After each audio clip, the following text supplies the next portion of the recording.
All right, there is the time.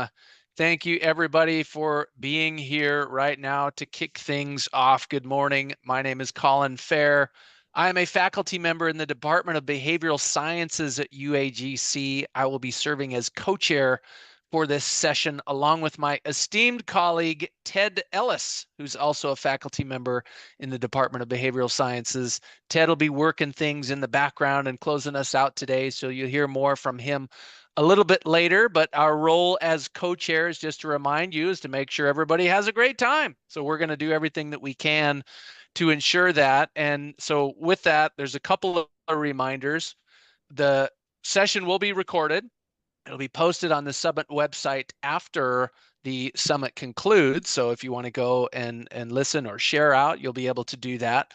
So for all attendees, your microphone will be muted throughout the duration of the session unless our presenter invites you to speak. You may have that opportunity, but the chat is engaged, so feel free to post in there throughout comments, reactions, questions, things. Our presenter may have some time at the end to take some questions, so go ahead and plug them in there. And if we can get to them, we'll definitely address those. If there are any AI companions or AI chatbots or anything like that that pops in, we're going to bump those out. Just so heads up if we see that. So with that, very pleased to welcome you to this presentation, The Power of Mindfulness for Leaders Who Care. Our presenter today is one of our special guests for the Culture of Care Summit this year, and renowned speaker Matt Tenney. So Matt is the author of the best-selling book, Inspire Greatness, of which I have a copy.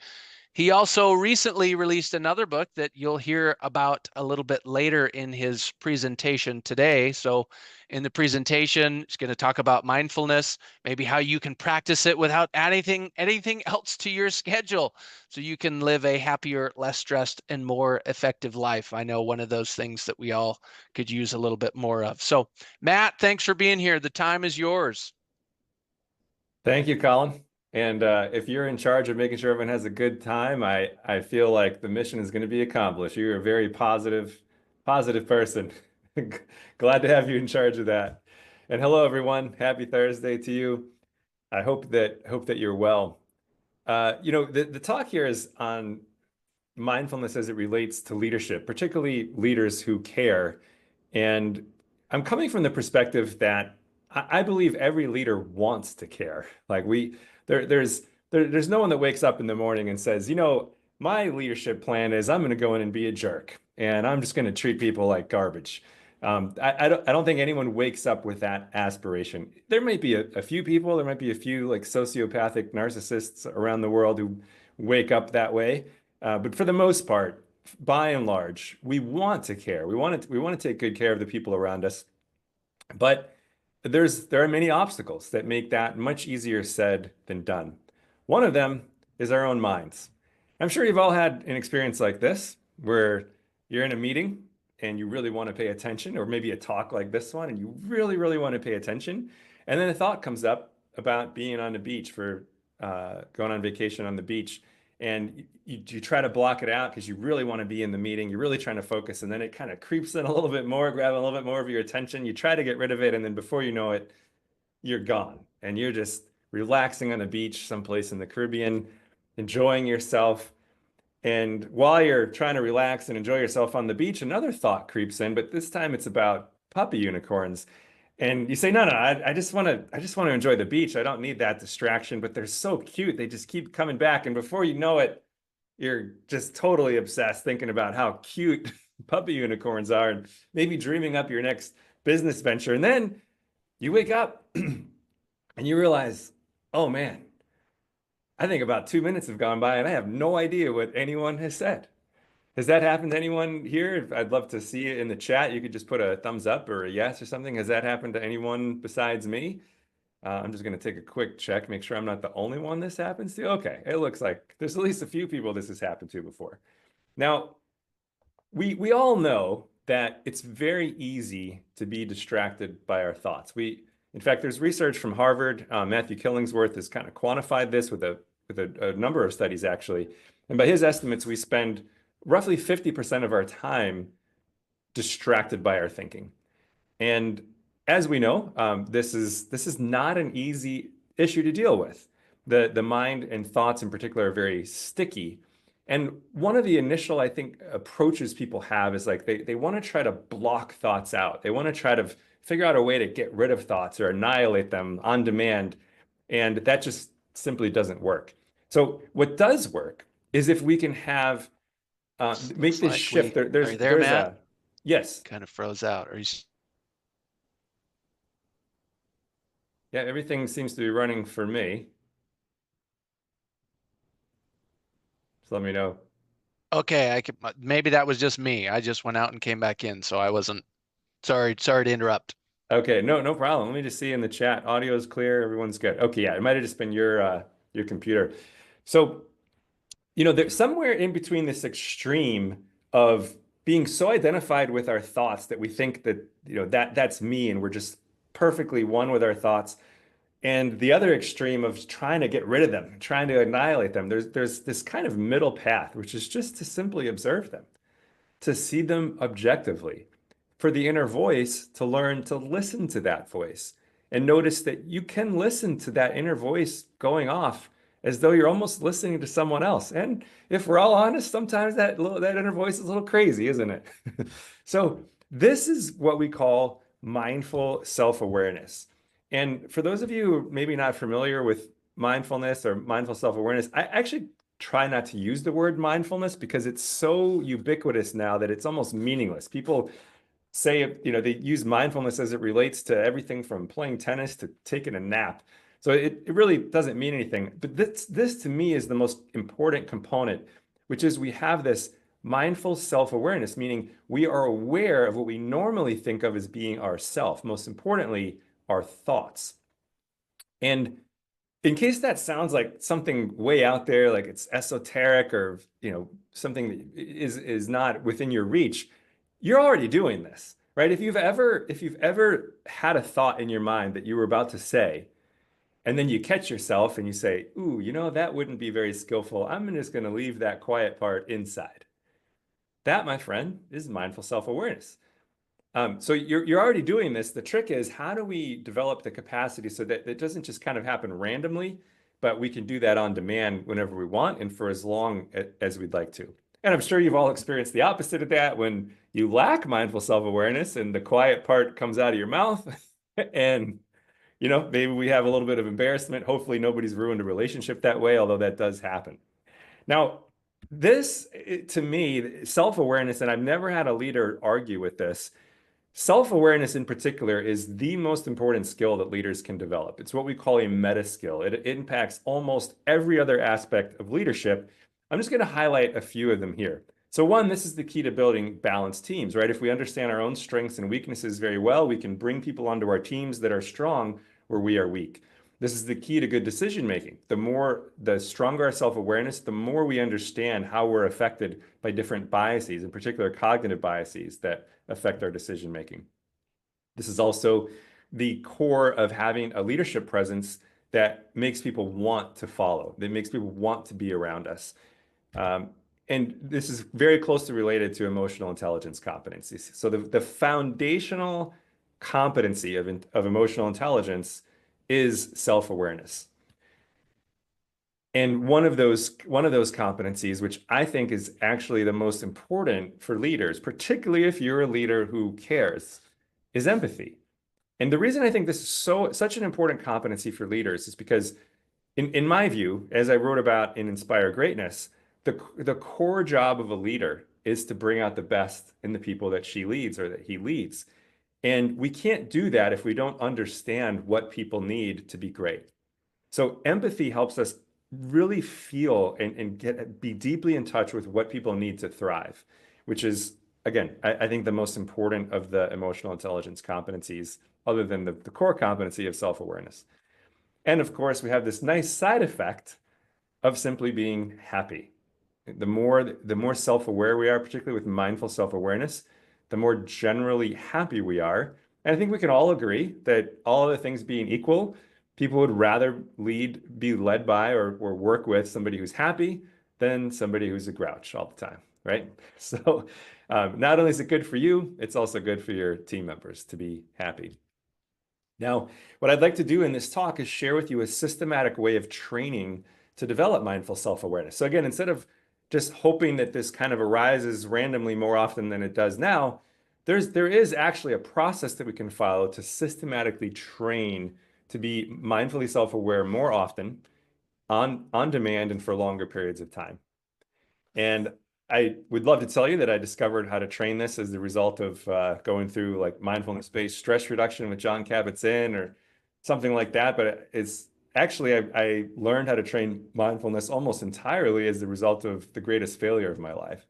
And it's the failure that almost cost me my life. So a few years out of college, I attempted a shortcut to success and I attempted a fraud against the US government. And as the result of being pretty stupid and doing several dishonest things, I ended up spending 5.5 years confined to a prison.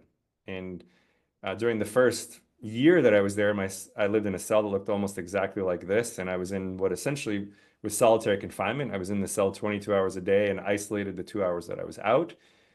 And I was so angry at myself for putting myself in this situation and causing so much suffering for my friends and my family and my peers that I wanted to hurt myself. So I had suicidal thoughts for several weeks at one point. And although I never did end up trying to hurt myself, there was a period where I had suicidal thoughts just running through my mind almost continuously all day. And every night for a few weeks, I just prayed that I wouldn't wake up in the morning. Now, very fortunately for me, about a year into my time in confinement, I started learning about mindfulness and I started practicing it very diligently. And after about 6 months of practice, I realized that I was happier in a prison with no possessions than I'd ever been in my life. And I also found incredible meaning there. I transformed the prison into a monastery of sorts. I had been learning from monks and I was training like a monk. So I kind of transformed it into a monastery. And I realized that I had opportunities every day to help people to be happier. People were often asking me, first, they would ask, like, dude, what type of drugs are they giving you, man? Because apparently it's not normal to look like this every day in a prison. And I wasn't taking any drugs. I wasn't using intoxicants. So then, of course, their follow-up question was, well, how can you be so happy every day in this place? And I was able to help someone on almost a daily basis, sometimes multiple times a day, which made the experience incredibly meaningful. So meaningful, in fact, that after leaving confinement, I almost ordained to become a monk for the rest of my life. Ultimately, I decided not to do that. I ended up just looking for ways that I could serve, first by co-founding and leading a couple nonprofit organizations. And then that actually led to doing work with leaders, teaching mindfulness and servant leadership. And before I knew it, I was doing a lot of keynotes and training sessions for leaders.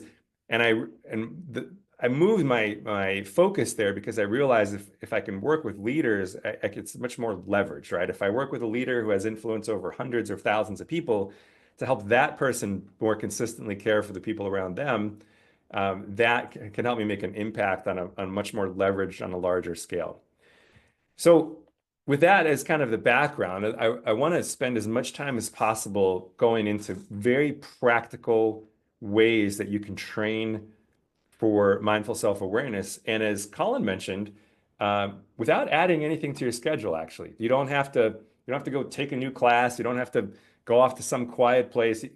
Ideally, you can add nothing to your schedule with the exception of the ultimate vacation, which we'll talk about in a second, which just involves swapping 5 minutes of laying down for 5 minutes of sitting. So let's dive in.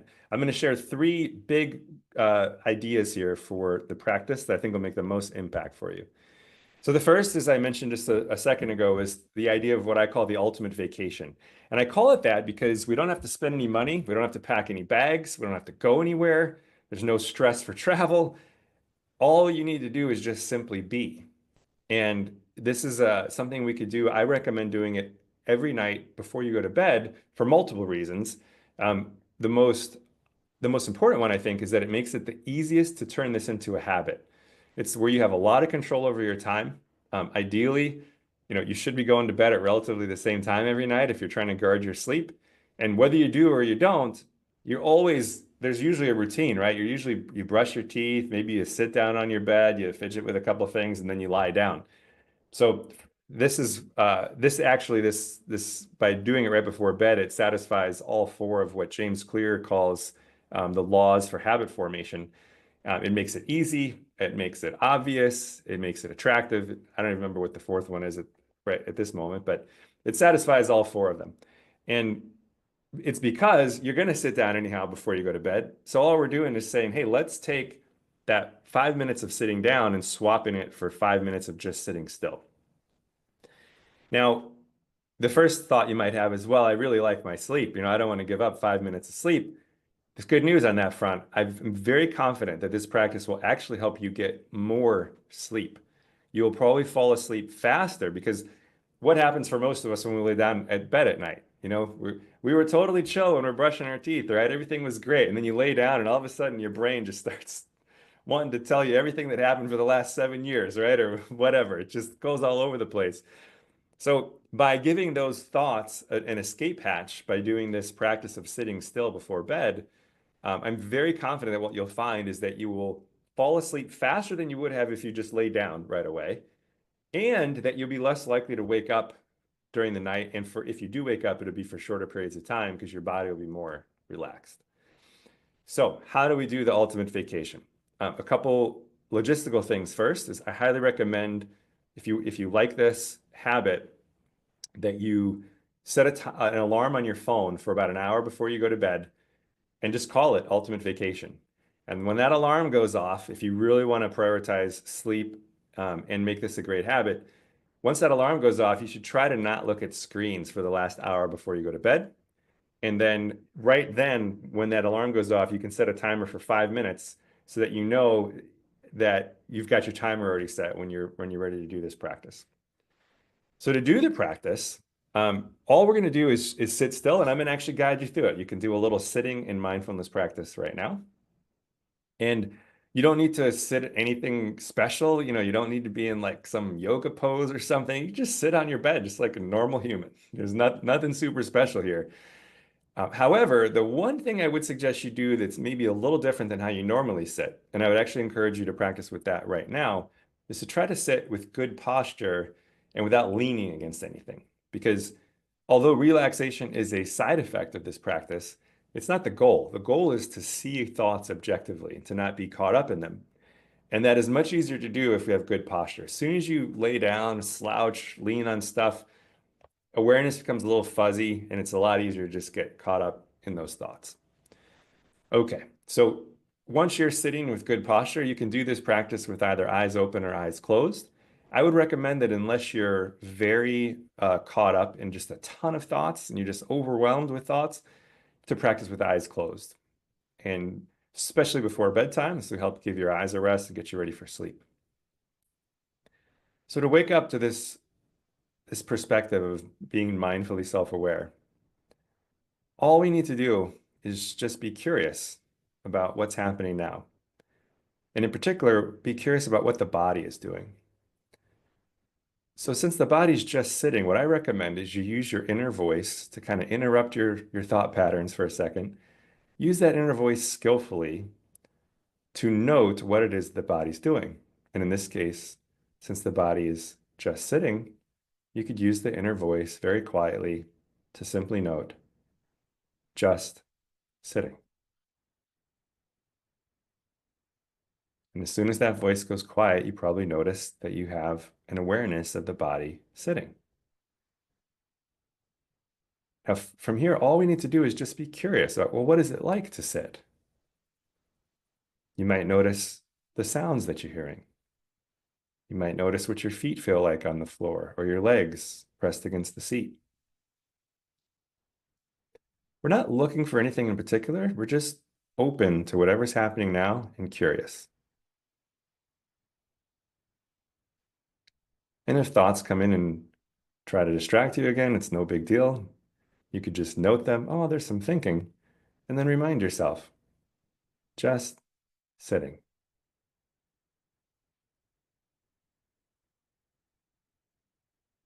Now, if you persist with this curiosity for a moment or so, you will almost certainly notice that the body is breathing while it sits. Each time it breathes in, it expands a little bit, most noticeably in the belly. Each time it breathes out, it contracts.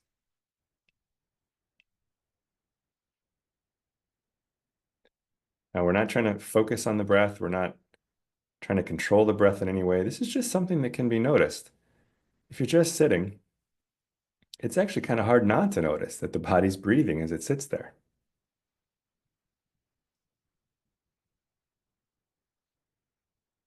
Now, this general awareness of the body sitting, expanding, and contracting can actually serve as a nice, skillful means for sustaining a few moments of mindful self-awareness. And that is by using this awareness of the breath as a sort of timer. So we're not trying to sit still for the 5 minutes that you set on your timer. All we're trying to do is practice this sitting still, being curious about what's happening for the duration of just one inhalation. And then we can start over and try again with the next exhalation. And then again with the next inhalation. So we're just sitting, just being curious, and it's just one breath at a time.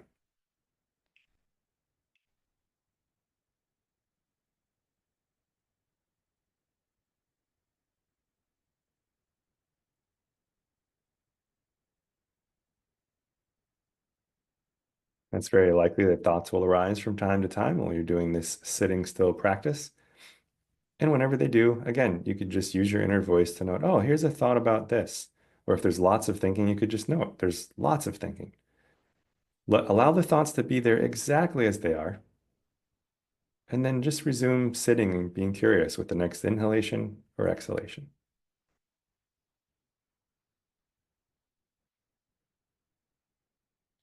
Now, another skillful means for building up some stability of awareness is to sweep through the body with awareness. We could do that starting with the feet. So whenever the body's breathing in, you would just notice whatever there is to notice with the feet. Whenever the body's breathing out, you'd try to let go of any muscles that you're voluntarily contracting in the feet. So it's breathing in, just noticing, breathing out, letting go.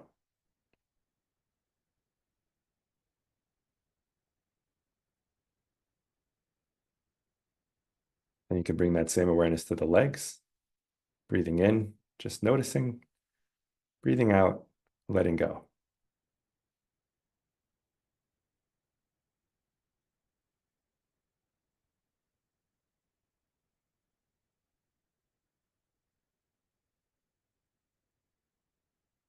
You can bring that same awareness to the hands and the arms, breathing in, just noticing, breathing out, letting go.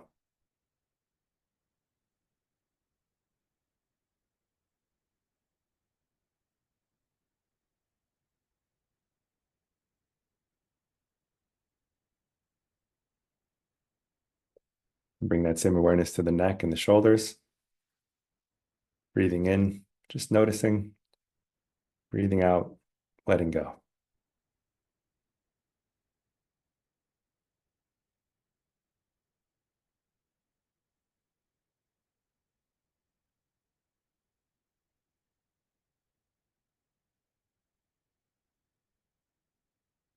And you can even bring that awareness to the face. Breathing in, just noticing whatever there is to notice with the face, and breathing out, letting go of even the tiniest little muscles that are contracted in the face voluntarily.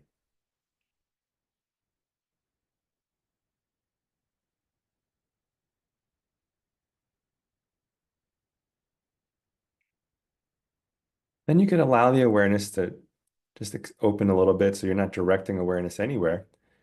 And maybe remind yourself with the inner voice, just sitting. And you'll probably notice that awareness is a little more stable, this awareness of the body sitting. Maybe thoughts have slowed down a little bit. They're not distracting as much. And you've probably noticed that with this awareness of the body comes an awareness of the mind. You can see thoughts objectively. You can see images as though they're something on a screen. You can hear the inner voice as though you're listening to that voice via earbuds or a speaker.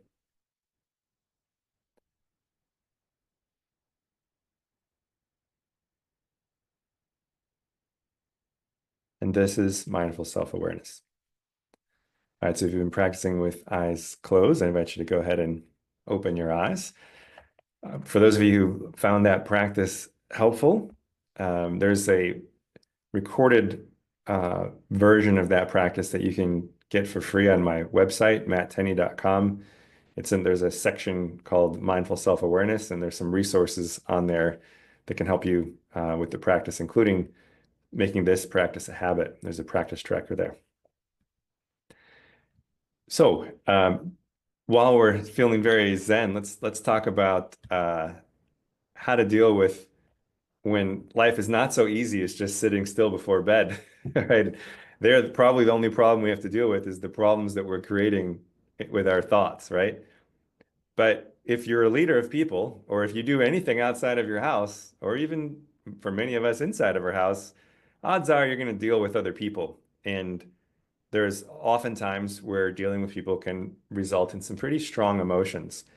So I'd like to share with you a very powerful tool for being free from the grip of unwanted emotions like anxiety, anger, even depression. And this is not only good for your happiness. This is actually really, really important for being effective professionally, especially as a leader. If you're caught up in some variation of a fight or flight emotion, you're not as creative as you could be. You're going to be more selfish and less likely to bring out the best in your team members. So the longer that we're in that caught up in that emotion, the less effective we're going to be by just about every metric. And unfortunately, as I'm sure many of you are aware, that, if we're triggered enough, sometimes these emotions can last for hours, if not even days. In fact, there are some people that have anger that persists for years in the form of resentment. So with this practice, you'll be able to cut that time down where instead of losing a couple hours a day because something triggered you, on the way to work or whatever, you'll be able to cut that time down to where you can be free from that emotion and be back to a neutral state where you can be more effective much more quickly. And the practice is called SKILL, and it's an acronym. The acronym stands for Stop, Control and Name, Investigate, and Look Deeply. And we'll go into each of these. So the first one is stop. The most important thing that you can do if you've been triggered and there's some type of unwanted emotion is to stop interacting with the perceived cause of that emotion. Now, you notice I'm not saying the cause of the emotion because the real cause of the emotion is not the external event. The real cause of the emotion is our thoughts about the external event. This is a very important point to remember. We can all, I'm sure, relate to this, but you could have two people experience the exact same thing. Let's just say sitting in traffic. Let's imagine a dad who's been at home with three screaming kids all day. And finally, at the end of the day, his wife comes home and he gets a chance to have a break. And he goes and he sits in his car in the garage for 10 minutes just to have some peace and quiet. It's probably like heaven, right? Now, let's say 2 days later, that same dad is trying to get to work and he's late and he's stuck in traffic and he's all upset and cussing or whatever, right? What's the difference? It's the exact same event, right? You're sitting in a car that's not moving in both cases. But in one, you wanted it to happen. You're okay with it. You don't have any negative thoughts about it. In the other one, the guy didn't want it to happen, and he's not okay with it, and he's having all types of thoughts about the future, about how he's going to be late for a meeting, and all the negative things that are going to happen. So you can see it's not the event that causes the problems for us. It's what we think about what's happening to us. That's what causes our problems. So one of the most simple yet powerful things we can do is just to stop interacting with that perceived cause of the emotion, whether that emotion is anger, anxiety, whatever it is. Remove ourselves so we're not being reminded of it, okay? Because being reminded of it is like adding fuel to the fire. So once we've found some space, we're not being bombarded with this, whatever the perceived cause of the emotion is. The second step is two parts that are very powerful synergistically. So one is to control the breathing. Now, you might remember when we're doing the sitting still practice, I encourage you not to control the breathing. You just want to observe the body naturally. This is a case where we actually do want to control the breathing. The reason is because when you control your breath, that's normally an autonomic function of the body. The brainstem is doing that whether you want it to happen or not, right? You're going to breathe. When you consciously control that, We have decades of research now making it very clear that the moment you start consciously controlling your breath, you actually short circuit the fight or flight response, because that also is an autonomic function. It's just happening outside of your conscious control. So when you start controlling your breath, you short circuit the fight or flight response, and the hormones that are associated with that response start to return to normal. Likewise, naming the emotion does the same thing. It's called affect labeling. It was first researched by Matthew Lieberman at UCLA, where he found that it had almost an identical effect. When you label an emotion, you just simply say, there's anger here. I'm experiencing anger, or there's anger here. The moment you do that, you short circuit the fight or flight response. And if you combine the two, it can be very powerful. So here's what I recommend. It's perhaps more powerful. I don't know if there's any research on this, but from my experience, this is more powerful than doing either one individually. So what we're doing is don't worry so much about the in-breath. Your body's going to breathe in whether you want it to or not. Try to focus on the out-breath. So especially if you're anxious, this is really important. What you want to do is after you've removed yourself, is the first thing is you're going to try to control your breath by exhaling a little bit more slowly than normal, and try to just make it exhale for 3 seconds where you're consciously blowing out through the mouth. So it's just after you breathe out, you just relax. The body's going to breathe in by itself. Then try to extend your exhalation to 4 seconds on the next one. So it's then relax, let the body breathe in. So you might do 4 seconds for 2 or 3 breaths, then 5 seconds for 2 or 3 breaths, then 6 seconds. You want to go till as long as is comfortable. You don't want to push the body, but ideally 5 seconds at a minimum. Try to get yourself to that. And then as you're doing that, you can be naming the emotion. So when the body breathes in, you could just relax and say, there's anger. And then you're breathing out for however long, 4 seconds, 5 seconds, 6 seconds. Then the next time you breathe in, there's anger. And as you're breathing out, if you can get a sense of how long the seconds are, you can use your inner voice to just remind yourself, it's okay for anger to be there. It's okay for anxiety to be there. These are natural parts of being human. We don't need to get rid of these things. We don't need to eliminate them. We just need to see them and not fuel them by continuing to think about the perceived cause, or continue to look at or interact with the perceived cause. So in between these extremes of fueling it and trying to get rid of it, it's just allowing it to be there and recognizing it's okay. So it could sound like this: breathing in, there is anger; breathing out, it's okay for that anger to be there. Just do that for maybe a total of 10, 15 breaths. At this point already, you should be feeling significantly less fight or flight mode, whatever the variation of that is, whether it's anxiety or anger.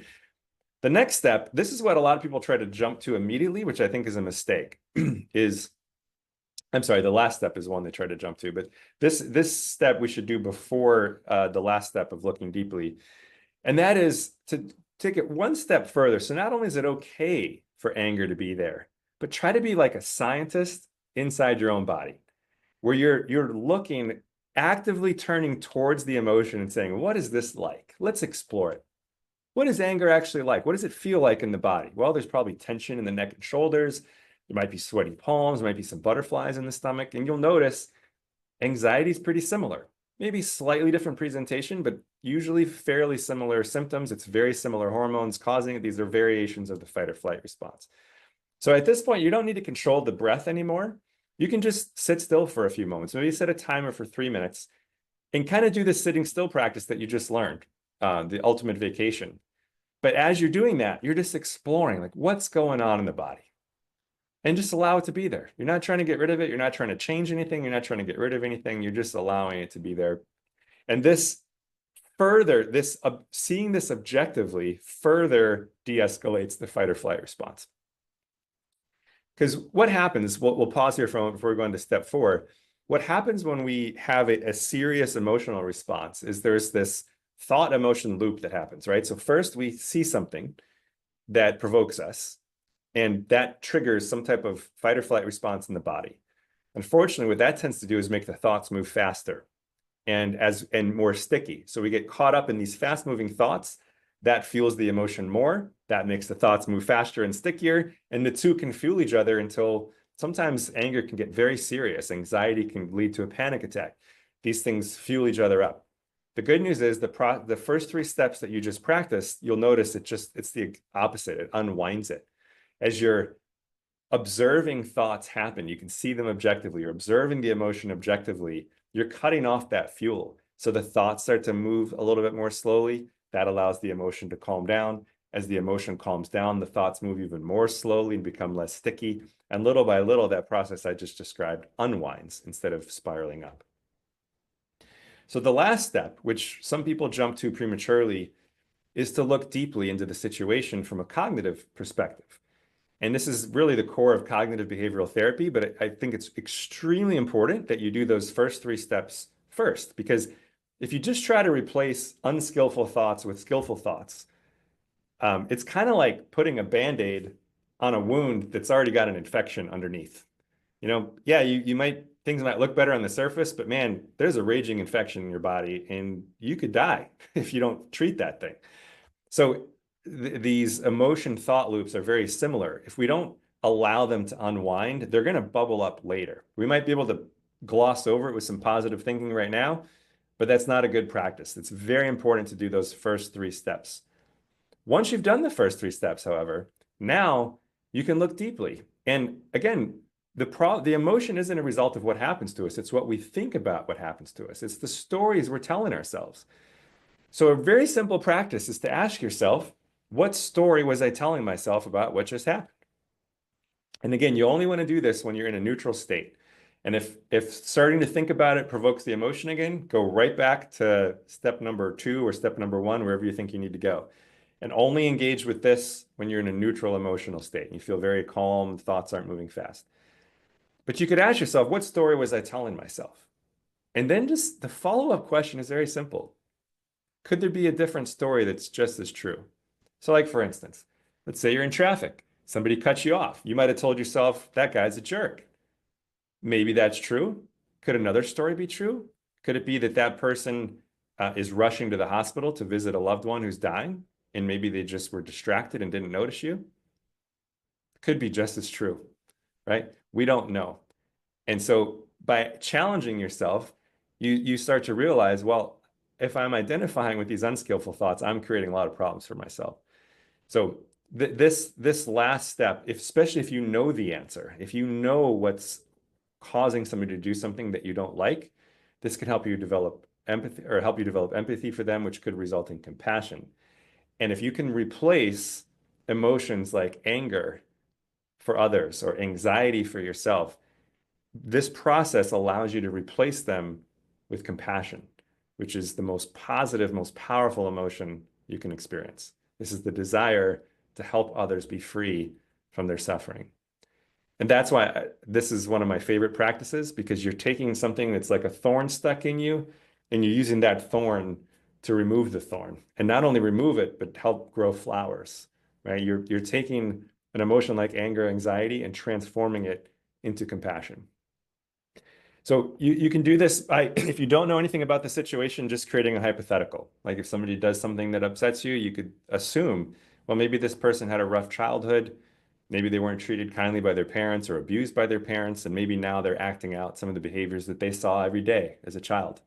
And you might find that you can't be angry at somebody when you understand that. In fact, you might just feel nothing but compassion for them. And that is worth 15 minutes of your time for sure. Okay, so I had promised earlier that you can really cultivate this practice without adding anything to your schedule. And as promised, we will deliver that. So again, I think with the ultimate vacation right before bed, you're not really adding anything to your schedule. You're just swapping out 5 minutes of laying down for 5 minutes of sitting. But with this practicing during daily activities, you can truly cultivate mindfulness without adding anything to your schedule. And what I mean by this is we just make a list of all of the activities that you do every day in relative solitude that you're going to do anyhow, like brushing your teeth, like washing your hands, like eating breakfast, like preparing coffee, whatever it is most people, if you were to make a list of all these things that you do every single day that you're going to do anyhow, it's probably about an hour and a half to 2 hours of your day, especially if you have a long commute. It could be 3 hours, 4 hours of your day. These are things you're going to do. So why not take advantage of these as opportunities to practice mindfulness? So it could be things like taking a snack, brushing your teeth, washing your hands. As we mentioned earlier, this is a great one, I think, to start with. So to give you an idea of how this would work, before you wash your hands, you just pause for a moment, use that inner voice to kind of pattern interrupt, and use the inner voice to note what it is you're doing, which in this case is just washing the hands. And now that you're not caught up in thinking, as soon as you say just washing the hands, you'll notice you have an objective awareness of your body, what it's doing.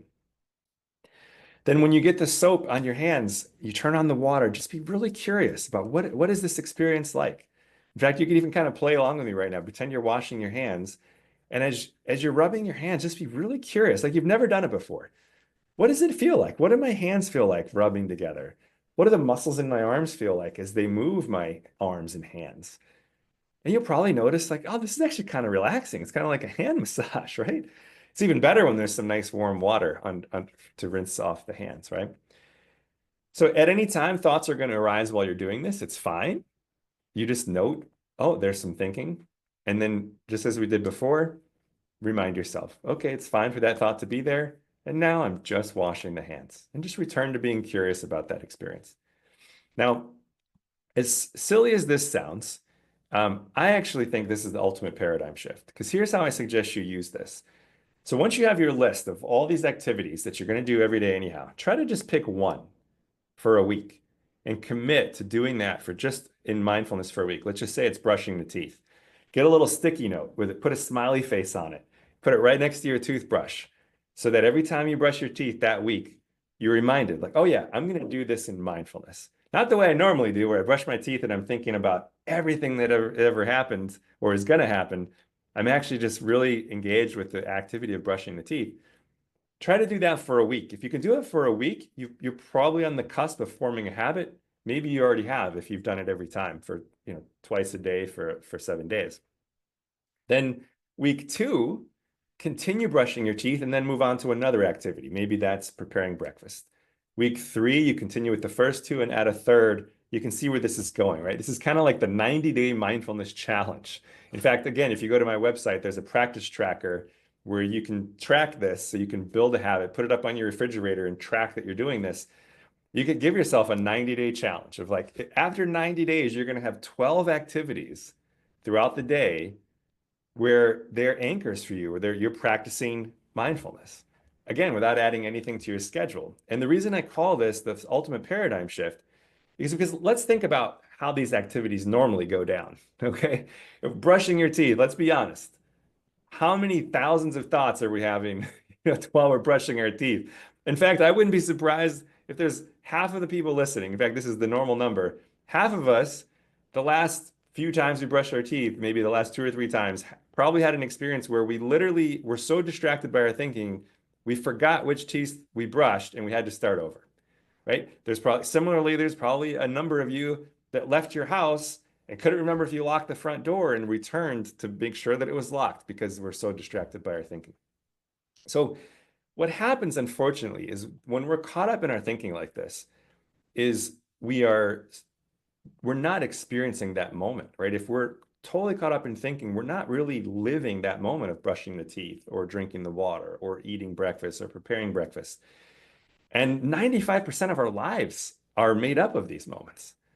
So we're building a bad habit of being identified with our thoughts, being distracted by thinking. We're wasting this opportunity to train, to develop self-awareness. But the worst of it is that we're skipping over 95% of our lives in our rush to a future that may or may not ever come. The future is not promised to anybody. Tomorrow is not promised to any of us. So this can all be reversed, where by the simple practice of over 90 days, just gradually building up the ability to be mindful during these daily activities, something magical happens. One is that you're turning a moment that often creates more anxiety when we're rushing to get something over and we're distracted by our thoughts. It makes us more anxious. Now that becomes a moment to actually let go of some anxiety and be more effective at whatever we're going to do next, to be more present with whoever we're going to see next. Second, these moments, a simple moment like brushing your teeth, you've literally turned that into training to be a great leader because you're developing self-awareness, the most important skill that leaders can develop. And third, perhaps most important, is you're actually living those moments of your life. You're more present with what you're doing, fully alive, not skipping over 95% of your life. And when you become more present with what you're doing, a beautiful side effect is that you become more present with the people that you're with.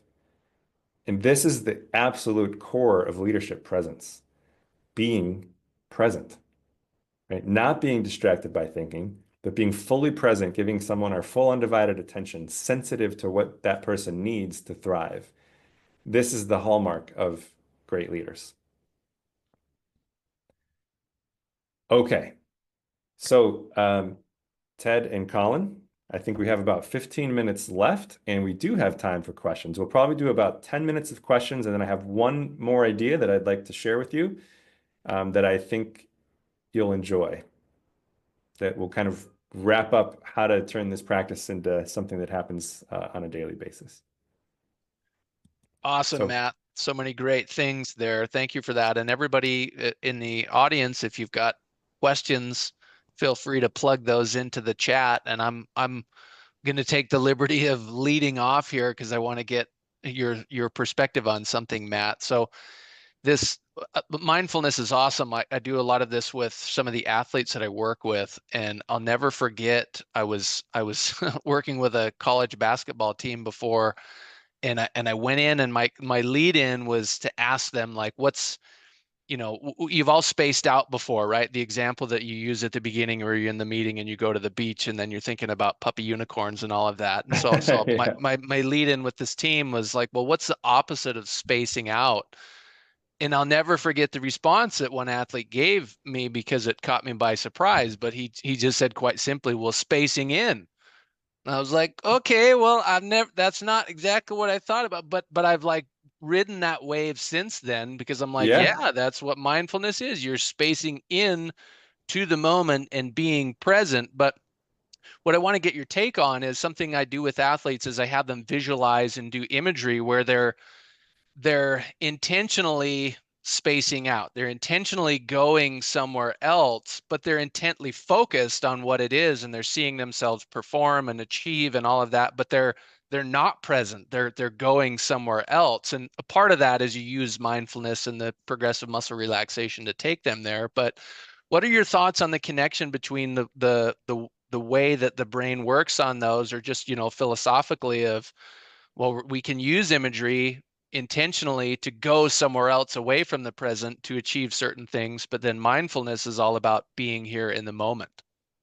Yeah, there absolutely, I mean, as I'm sure you're aware, there is the decades of maybe 100 years now of research on the power of visualization, particularly in athletics. I know since the 50s or so, this is well known, right? Athletes that can really get into a space where they can clearly see peak performance are much more likely to then have peak performance when it comes down to the moment, right?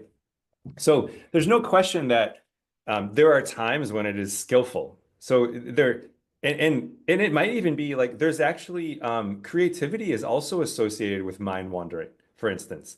So like visualization is different than mind wandering, right? Visualization is you've developed some stability of awareness, and now you're dictating what thoughts are in the mind, which is a very skillful practice.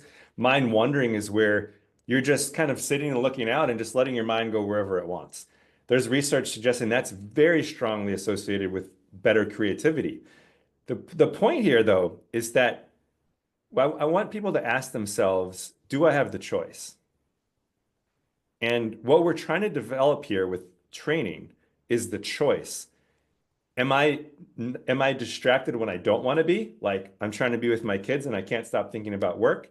I'm trying to have a conversation with an employee on a one-to-one and I can't stop thinking about what happened at home.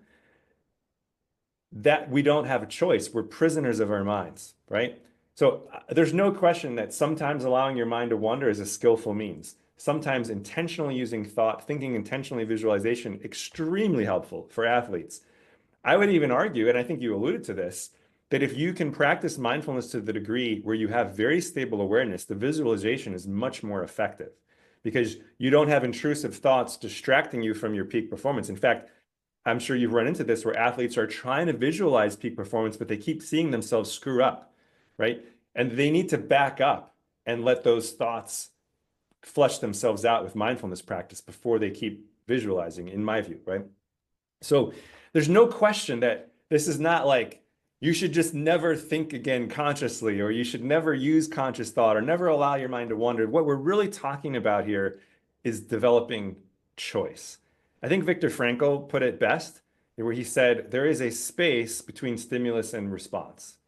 In that space lies freedom.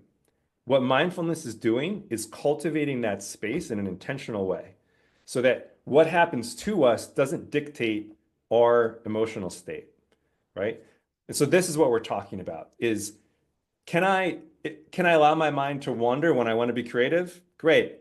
Can I also allow my mind to be still like glass if I'm trying to visualize peak performance? Or can I allow my mind to be free from distraction when I want to be present with my children or with a coworker or with an employee? That's what we're talking about. We're talking about training to have the choice of what happens with your relationship to the mind. And I think if we're honest, most of us, most of the time, don't have that choice, right? The mind kind of dictates what's happening, right? It's like trying to go to sleep at night. Man, I can't shut that thing, right? Like trying to listen to a talk, I get distracted all the time. But it's trainable. We can cultivate that choice. Matt, Yes, awesome. I oh, love that. The skill. Thank you, Matt. Sure. thank you. Thank you. Yeah, I really benefited from that question and response. Kind of related to that earlier, Matt, in your presentation, you presented that context of thoughts about the external event versus the external event, and then earlier in the exercise we went through, um, you gave this instructive kind of granular insight on observing or acknowledging thoughts as they come rather than countering them or responding to them, which I assume would take you back into the thought world. So I wonder if you could maybe elaborate a bit on this idea of acknowledging or observing the thoughts as they come without entering into a response or countering them in order to maintain the mindfulness that you're describing or just the self-awareness. Absolutely. Yeah. So without getting too deep in the short time that we have, the kind of oversimplification is that if you're using mental activity to deal with mental activity, you're just continuing the habit of being identified with mental activity, right? So there's something more to us than thoughts. We tend to believe that we are those thoughts, that we are that voice in our heads. But we can see pretty clearly with just a thought experiment, and then you can see this through direct experience. But just imagine that you're sitting still and there are no thoughts in the mind. This is possible, right? I mean, I experience this all the time. Anyone who trains mindfulness regularly experiences this regularly, where you're just sitting and there's nothing but pure sensation. There's no inner voice. There's no mental images. It's just pure sensation. So you could, if you haven't experienced that, you could imagine it's possible, right? So let's just say that while that's happening, then a thought comes up about you're gonna have pizza for dinner, right? You see that thought clearly, and then a moment later, the thought goes away. So what does that tell you? Clearly, that thought is not you, right? I mean, you were there experiencing this miracle that we call Earth with no thoughts in your mind. You were there when the thought came up. You could see it as an object, and then you were still there when it went away. So what this is, what we are, I'm not going to put a name to it. I think that's beyond this conversation. But this is our true self. This is the aspect of ourselves that is more fundamental than thought, more ultimate than thought. And although I don't think anyone should name it because it's beyond thoughts, thoughts can't grasp what this is, you can certainly be it. It's you, right? It's your true self. So, what we're trying to do is realize that our true self, the more fundamental aspect of our being, is not thinking. It's that it's that which knows thinking. It comes before thinking. And through practice, this becomes clearer and clearer that, oh, I'm not my thoughts. That voice in my head, I'm sure you've all had an experience where you said something like, man, I can't believe you did that. You're just stupid. Well, okay, so here's the question. Which one is the you that's talking, and which one is the you that did it that's stupid? There's two yous going on in your head. The answer is neither of them are you. They're both just thoughts, right? So the idea is if we're engaged with mental activity and identified with it, that's a problem. If it's not by choice, right? And so if you're trying to use thoughts to deal with thoughts, you're just perpetuating the problem. So that's why the practice is about being that part of yourself that can just see thoughts objectively. That any moment you're doing that, you're being your true self. And the analogy I like to use is like a snow globe. I'm sure if you've all seen a snow globe, right? These crystals that are filled with water and there's pretend snowflakes in them. So to use your question, Ted, let's imagine that your goal was to make this thing clear of snowflakes. So one way you could do that is you could try to use your force to get all the snow to the bottom, right? What's going to happen? It's just going to be perpetually filled with snowflakes. What happens if you just hold that snow globe and just observe it with a kind smile? And you allow the snowflakes to be there just as they are, not trying to get rid of them, not trying to fix them, just observing them. What happens? All those snowflakes just settle. Why? Because you've cut the fuel that makes it stirred up. And it's the same thing as you're practicing mindfulness. The moment that you stop trying to talk yourself out of your problems and just allow your thoughts to be there, observe them with kindness and compassion, it's just like the snow globe. You've cut the fuel. The fuel is mental activity, identification with mental activity, and you've cut that fuel. So then the thoughts settle. They become more spacious and you have a greater sense of peace. Wow, thank you for that. That was tremendous. I really benefited from your elaboration. There is a question in the chat that I'll read. Can you say a few words about the physiology behind these marvelous brain hacks? So what parts of the brain am I moving to when I activate compassion or gratitude or love, and what parts am I turning off? Yes, albeit at a very basic level. I'm not a neuroscientist.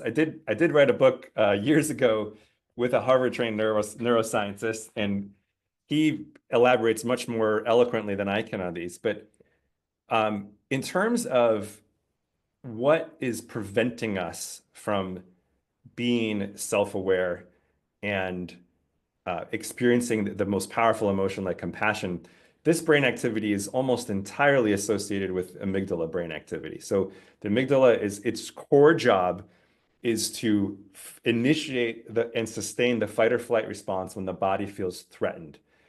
And the physiology about what's happening when we're doing these practices is brain activity is moving from the amygdala to the prefrontal cortex, which is in the executive function center of the brain. And you can actually see this happen in fMRI. You can watch someone's amygdala just lit up like a red flame on an fMRI. And as they go through these practices, you can start seeing the brain activity move to the prefrontal cortex. And then as the brain activity moves to the prefrontal cortex, it is very able to downregulate emotion. So it's able to downregulate the fight or flight related emotions that are triggered by the amygdala response, the fight or flight response. What's really cool about the practice is that this is what happens with beginner to intermediate level practitioners. And then as you start to develop this wisdom that you're not your thinking, which we were talking about a moment ago, Ted, you start to see that the same like down regulating happens. That's not the correct word. You'll see the same reduction of brain activity in an amygdala response without any brain activity in the prefrontal cortex. So what happens with advanced practitioners is they're not actively trying to down-regulate an emotion using their brain. It's that they've literally developed the wisdom that cuts the fuel for that emotion from arising in the first place. This is the hypothesis. There's more research that would be needed to validate that with replicated. there are some initial studies that suggest that's exactly what's happening. We've done research with expert practitioners who can actually subvert the startle reflex, which previously scientists thought was impossible. So like literally, like imagine, some loud sound goes off unexpectedly. 99.9999% of every human on this planet will jump, right? It's the startle reflex. You can't get rid of it. People who are very practiced meditators can actually have incredible surprise like that happen with no startle reflex. So they've actually subverted, like they've gone kind of beyond what the brain can do. It's very fascinating. But hopefully that was helpful to Jay Peterson. Thanks for that great question. But at the basic level, that's what's happening is you're moving brain activity away from the limbic system, which is mostly the amygdala, up into the prefrontal cortex, which is the executive center of the brain. At the beginner level, that is. Well, thank you for addressing that very interesting question. Some excellent comments in the chat, comments of appreciation from Haley on this, observation of the two voices. The one listening, which is, I think, very insightful and really strengthens your points about observing and acknowledging thoughts, almost analogous to the other physiological processes, the foot resting or just sitting in a chair or whatever the other elements you were underlining in that exercise. We still have a few minutes if anyone wishes to post a question in the chat. Yeah, if we don't have one this minute, maybe I'll just share a quick story that I think kind of wraps up, kind of give you a nice little mantra to go forward with well, we have only 3.5 minutes. I might not have enough time for that. Sorry. So maybe we'll just pause here to see if there's any other questions. Don't want to rush the story. It probably wouldn't make much sense if it was told too fast.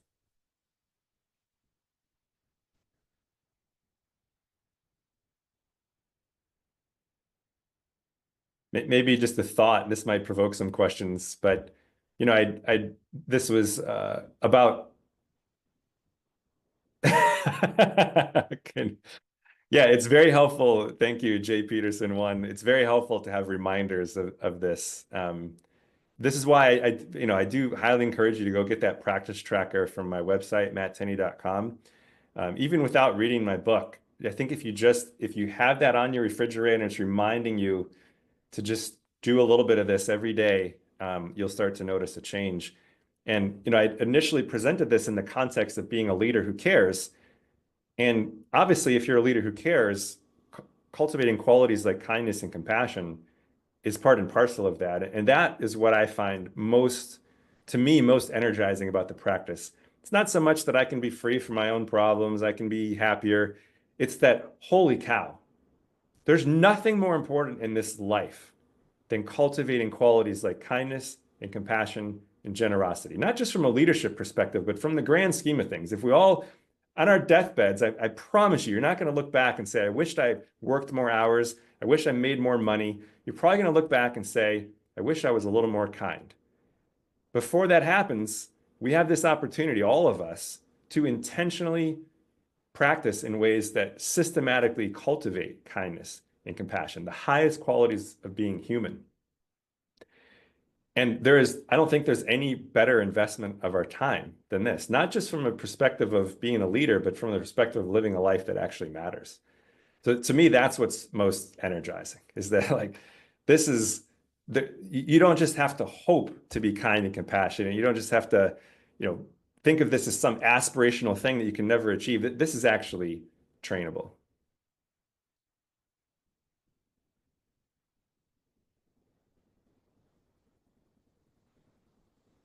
Well, thank you again, Matt, for these incredible insights, instructive guidance on how to put these concepts into direct practice and begin experiencing those impacts and those benefits immediately, and tracing back to Colin's opening remarks without really impacting our schedule or routine, even just folding right into our routine, enhancing the routine. So I know that I have several takeaways, and I can tell from the chat there's a stream of positive comments and appreciation. And we just want to thank you on behalf of Colin and I and all of the attendees and our tech host, Joe. Thank you, Matt, for sharing your tremendous insights and story and for the uplifting exhortations to begin today. Thank you. My pleasure. Thanks for having me.